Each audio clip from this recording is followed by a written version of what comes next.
दिल्ली की मुख्यमंत्री रेखा गुप्ता रविवार रात तकरीबन 9:30 बजे श्री रामलीला कमेटी इंद्रप्रस्थ की तरफ से आईटी एक्सटेंशन के उत्सव ग्राउंड में आयोजित रामलीला का मंचन देखने के लिए पहुंचे। श्री रामलीला कमेटी इंद्रप्रस्थ के पदाधिकारियों ने रेखा गुप्ता का स्वागत किया, साथ ही उन्हें स्मृति चिन्ह भी भेंट की। इस मौके पर स्थानीय विधायक ओम प्रकाश शर्मा भी मौजूद थे। इस अवसर पर लोगों को संबोधित करते हुए रेखा गुप्ता ने कहा कि पिछली सरकारों में विकास कार्य यमुना पार पहुंचने से पहले ही रुक जाती थी, लेकिन अब हम विकास कार्यों को यमुना पार लेकर आए हैं। इस श्रृंखला में पिछले 6 महीने में नंदनगरी फ्लाईओवर का उद्घाटन किया गया। यमुना पार के अलग अलग इलाके में चलने के लिए 300 देवी बस का शुभारंभ किया गया। उन्होंने बताया कि यमुना पार विकास बोर्ड जो बरसों से बंद पड़ा था, काम करना बंद हो गया था, उसका पुनर्गठन कर 1000 करोड़ का फंड दिया गया, जिससे यमुना पार का विकास होगा। इसके साथ ही यमुना नदी की सफाई के लिए प्रधानमंत्री नरेंद्र मोदी के सहयोग से यमुना नदी को फिर से अविरल रूप से बहे, इसके लिए काम किया जा रहा है। 30 सितंबर को 1800 करोड़ रुपया से यमुना जी को स्वच्छ करने की परियोजना का गृह मंत्री अमित शाह शुभारंभ करेंगे। उन्होंने कहा कि इस बार रामलीला का उत्सव मनाने के लिए प्रधानमंत्री नरेंद्र मोदी यमुना पार आएंगे। रेखा गुप्ता ने कहा कि प्रधानमंत्री नरेंद्र मोदी इस वर्ष श्री रामलीला कमेटी इंद्रप्रस्थ की रामलीला में आ सकते हैं। जब से मैंने मुख्यमंत्री का दायित्व संभाला है, मेरे मन में एक ही कल्पना थी कि ये जो दिल्ली में विकास कार्य यमुना के इस पार पहुंचने से पहले ही रुक जाते थे, इस बार हम इन विकास कार्यों को यमुना पार के अपने क्षेत्र तक लेके आ पाए। और इस श्रृंखला में पिछले 6 महीने में मैंने जो प्रयास किए, जरूर आज आपको कहना चाहूंगी। एक तो आज ही नंद नगरी का जो फ्लाईओवर है, आज हमने जनता को समर्पित किया, आज से वो शुरू हुआ है।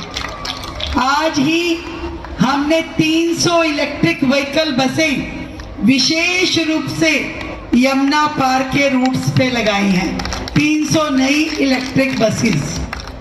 ऐसे ही यमुना पार विकास बोर्ड जो वर्षों से बंद पड़ा था, काम ही उसमें होना बंद हो गया था, उसका पुनर्गठन करके 1000 करोड़ का फंड हमने यमुना पार के अपने क्षेत्र के विकास के लिए दिया है।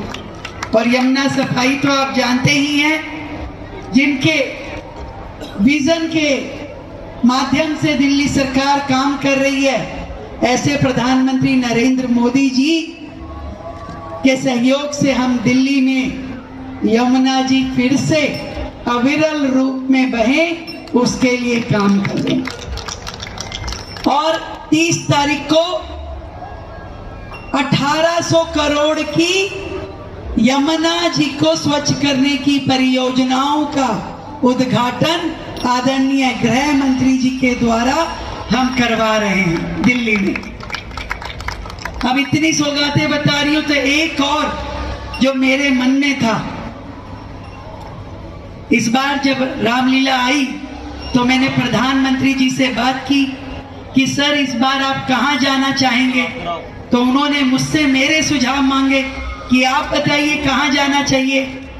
तो मैंने जो आदरणीय प्रधानमंत्री जी से निवेदन किया, वो जरूर आज इस मंच से कहना चाहूंगी। मैंने उन्हें कहा कि सर आप लाल किला भी होए, वेस्ट भी होए, इस बार यदि आप यमुना पार की किसी रामलीला में आए तो आनंद आ जाएगा। आएगा कि नहीं आएगा? किस किस को आएगा? अरे नहीं, मजा नहीं आ रहा। अपने मोबाइल की फ्लैशलाइट ऑन करके बताओ भाई मुझे, किस किस को चाहिए कि प्रधानमंत्री जी को बुलाया जाए? अभी नहीं आई, छोड़ो भी छोड़ो। बिंदल जी, अभी आवाज आई नहीं, वो देखो उधर वालों की।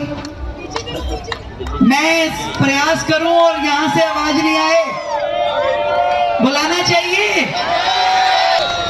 तो मैंने प्रधानमंत्री जी को निवेदन किया है, अगर वो हमारी किसी एक रामलीला में आते हैं तो बहुत आनंद आएगा। और मैंने डिटेल दे दी है भाई आपकी श्री रामलीला कमेटी इंद्रप्रस्थ की भी, और जैसे ही उनकी कंफर्मेशन आ जाएगी मैं आपको खुशखबरी दे दूंगी। तो अपनी तैयारी रखना।